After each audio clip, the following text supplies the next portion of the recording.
Assalamualaikum warahmatullahi wabarakatuh. Perkenalkan, nama saya Andini Putri Kinanti dari kelas MA 19A6 kelompok 5 ingin mempresentasikan tentang strategi menghadapi perubahan dalam organisasi. Yang pertama yaitu langkah pemimpin selama memfasilitasi perubahan, yaitu menentukan ketidakpuasan seperti apa yang menyebabkan mereka ingin berubah. Yang kedua, pemimpin harus menunjukkan ke arah mana perubahan tersebut akan menuju. Yang ketiga, pemimpin mampu menunjukkan langkah pertama apa yang bisa dilakukan supaya perubahan bisa menjadi mudah dilakukan. Selanjutnya yaitu alasan umum kegagalan. Yang pertama, kurangnya ketidaksiapan perubahan. Yang kedua, tidak mencukupi atau perencanaannya tidak efektif. Yang ketiga, kegagalan dalam kepemimpinan. Dan yang keempat, komunikasi yang tidak efektif.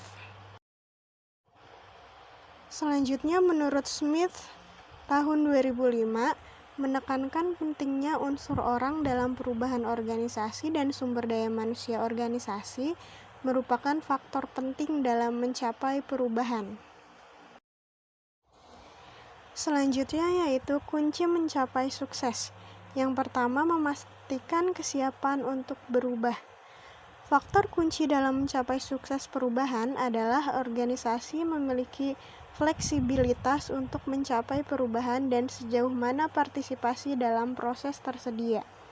Yang kedua, rencana untuk perubahan, yaitu menautkan bagian yang berbeda dari proses perubahan, menetapkan prioritas dan jadwal, mengalokasikan tanggung jawab, dan menetapkan mekanisme.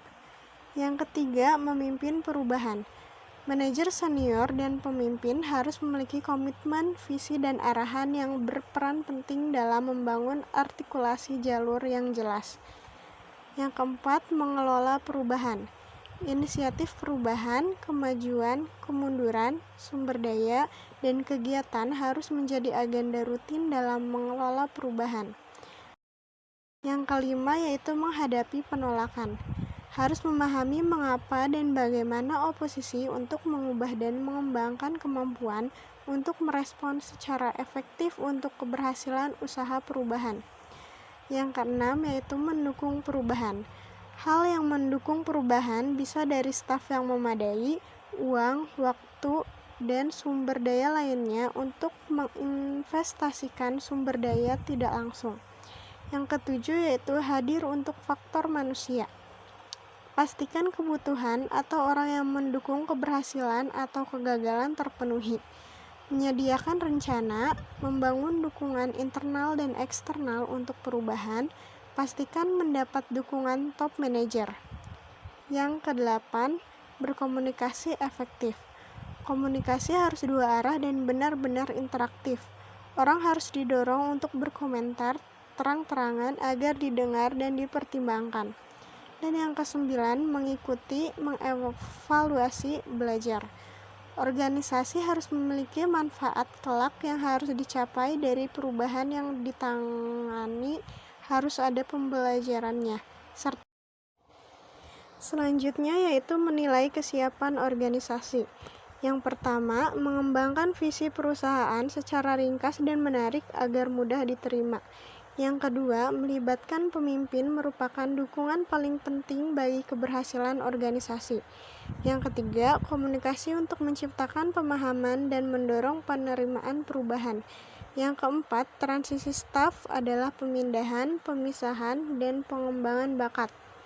Yang kelima, memfasilitasi perubahan dengan cara membangun keterampilan adaptasi dan membantu individu bergerak dalam perubahan. Yang keenam, penyelarasan organisasi untuk mengidentifikasi letak ketidaksesuaian perubahan tersebut dan menemukan rencana untuk penyelarasannya. Yang ketujuh, pelatihan untuk menciptakan kemampuan beroperasi di bawah model baru.